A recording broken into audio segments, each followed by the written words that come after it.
Well, good morning, good people. Mark Holmes here, and as always, I want to say thank you all for watching, commenting, subscribing, and being part of the Joe Boo Sports Report.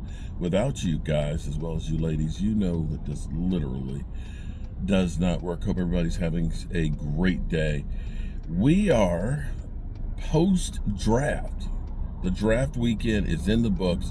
The Cowboys, at last count, when I went to bed last night, had signed 9 undrafted rookie free agents, of course, with their 9 draft picks, and with the trades that they've made, the 3 trades, and re-signing 10 of their veterans and 9 other free agents and 3 trades. Did I say the trades twice? Are putting together a team for the 2025 season. Now, you got plenty of guys that are breaking down film on all the players and how they're going to fit and so on. Before I left the house, I've got a lot. Right now, my life has changed tremendously, and I'm going to have to do some things, at least in the short term, a bit different than I normally do. I'm going to have to look out for some others. I'm going to be on the road doing some different work and things like that. So I hope you guys will bear with me. Hopefully, by the time training camp gets here, we'll get things, get a little more clarity on things that we're going to have to, or I'm going to have to do for some others and things, and we'll be in a better spot. So bear with me doing my videos sometimes on the road. It's just the way it's going to be here for a bit. My observations right now, I've got Commander fans that are yucking it up and telling us how much we suck. I've got Eagle fans that are pounding their chest out and saying they're going to be a problem, for the foreseeable future, and that they're going to buck the trend of 5 Super Bowl teams, and they're going to win the division and just be great and roll right back into the Super Bowl, Leo Bridgewater. And of course, I got visions of grandeur with the Commanders fans that now all of a sudden, now that they got to the party, now believe that this is how it's going to go all the time. We'll see what we'll see. For the Cowboys, this is polar opposite. You couldn't have a more of a 180-degree turn from what we did last year. And it's funny because Leo said you have Cowboy fans and then you have Dallas Cowboy fans. He would equate me to being a Dallas Cowboy fan, okay? People who know a lot about the team and the organization, the salary cap, and how it works with, signing Micah Parsons.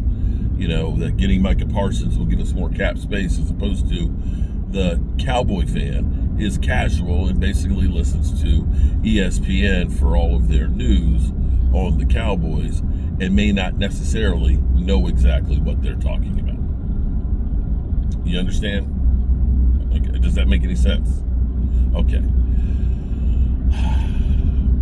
Seeing the Cowboys deconstruct the team literally before our eyes last year. We let go so many players, and I'm not going to say that it was wrong, that they shouldn't have, any of that stuff. Just saying, that's what they did. They deconstructed the team. They literally let go 9 starters. Remember, Tyron Smith went, Biotish went, Tony Pollard went, Leighton Vander Esch went, Dorrance Armstrong, Dante Fowler, Hankins, Stephon Gilmore. You can't just let go that many guys and not replace them and think we're going to be a better team, or even at least as good. You just can't. But that's what we did. And then the relationship between your head coach and the front office was clearly strained, where they were looking at him with a side eye. You can't have your coach not be part of the combine. Excuse me, not the combine. Yeah, it was. Actually, it was in the Combine and the Senior Bowl. You literally had those guys at home. We were so dysfunctional last year, it was crazy. And here's where the difference is shout out to Law Nation, because Law said this perfectly when we were in Dallas for the Eagles game. He put it perfectly, and it's one of those things that will stick with me forever. He said the Dallas Cowboys never draft to complement. They only draft to replace, which is true. So when you looked at the draft last year, maybe we reached a tackle for Tyler Guyton because we knew we were losing Tyron Smith. And of course, with the extra pick, we knew we were losing Biotish and replacing him with Cooper Beebe. You don't look at that and say, we're getting ourselves better. We're just hoping that we can at least maintain. By complementing, you're doing something or getting a body there that's going to make you better than what you were. You are getting players there to make the others better. We all talk about how Micah Parsons can't stop the run. You can't look at anybody on the Dallas Cowboys defense and say they're a great run stopper. So do we expect that Micah Parsons by himself is going to be good enough to be able to stop the run by himself without having the interior defensive line help? Or is that what we're believing? I don't. It's collectively that the team stops the run. He can get better with stopping the run, but if everybody else was great at stopping the run and he wasn't, then you'd say, okay, there's a problem here with Micah. Collectively, there's a problem across the board on the defense, the philosophy, or the players that's keeping them collectively from being a good run-stop defense. This year, you have to actually say that they drafted a guy in the second round to help complement Micah Parsons. You held on to Mozzie, of course, because he's still on his rookie deal, okay? He should continue to progress to get better. You held on to Osendigizua, who is one of the best pass-rushing interior defensive linemen. That helps, of course, Micah Parsons. Sam Williams is going to be a full go for training camp. He's still rehabbing, but he still has plenty of time to continue the progression that he's doing. And he's getting there and will be ready to go. That's helping right there as far as depth. And you have Marshawn Nealon, who's going into his second year. You ended up bringing in some other defensive linemen. So you now had a defense of players that you say is definitely no worse than what you had last year. Then you go in, please don't have that button, please turn right, please turn right, please turn right.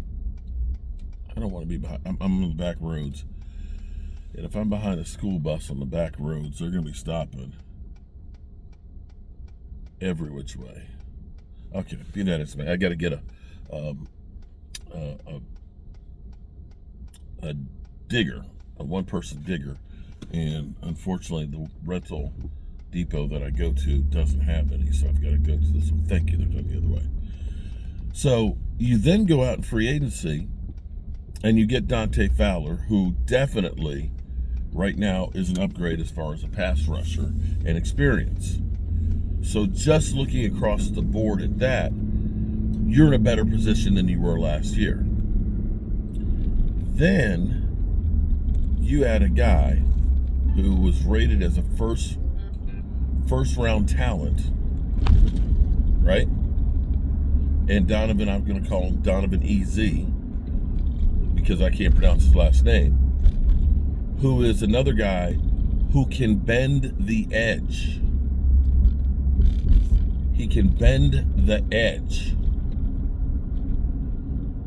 meaning he's fast and he's got basically like mud tires on, where he can dig down low and get up underneath of the offensive lineman, the tackle, dip that shoulder, get around him, and get to the quarterback. That is the complementary piece to help Micah Parsons be even better. Because in the same way we talk about having a second weapon, a second wide receiver, a Robin to CeeDee Lamb, who's Batman, the same is true for Micah Parsons. And the thing is that I hate, as being a Dallas Cowboy fan and fighting with Cowboy fans, is they don't understand that football is truly a team sport. One player can make you better. There's no doubt about it. But one player cannot do it all by themselves. And that's where we are with Dak. Dak is a really good player, and we're asking more of him than is possible without having the players around him. They always would say, well, Dak Prescott needs those guys around him, like everybody else is winning Super Bowls with nobodies. Take a look at the Eagles last year. Take a look. Did Jalen Hurts win that Super Bowl without having a team around him? Do you think Jalen Hurts wins that Super Bowl or even gets to that Super Bowl without Saquon Barkley? Without that defense that they had? Let's be clear here, everybody. This should scare the crap out of you. The Eagles right now are the closest thing to the 90s Dallas Cowboys. They've got the running game. They've got the offensive line. They've got the wide receivers. They've got the defense that is aggressive and nasty. And that's what you got to compete with. And just saying, well, we got Dak, and CD, that's all we need? No, not to compete with those guys. Not even close. So we'll see what the Cowboys' solution is. But at the moment, Jalen Tolbert is our number 2 wide receiver. Let me say that again. Jalen Tolbert is our number 2 wide receiver. So we'll see how they address these things, and we'll see if the Dallas Cowboys, who have done everything completely different than they've done, I hope that they continue this and they go ahead and they make Micah Parsons whole, get that out of the way, and then look for a couple more players to add to this roster to really get us over the hump and get Tyler Smith and Deron Bland's contracts out of the way so we're not talking about this crap next year. Alrighty, good people, as always, I appreciate y'all. And I'm out in the middle of nowhere. I hope that this beautiful drive, it's a beautiful drive, but because it's taking the back ways, because it's rush hour. But I'm going to be out in the country here doing some work.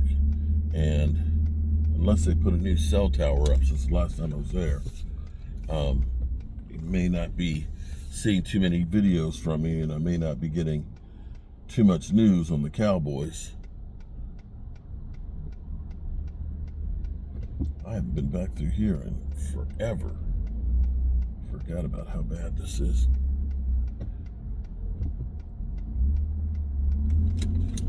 All right, yay. Alrighty, good people. Have a great day. Peace out.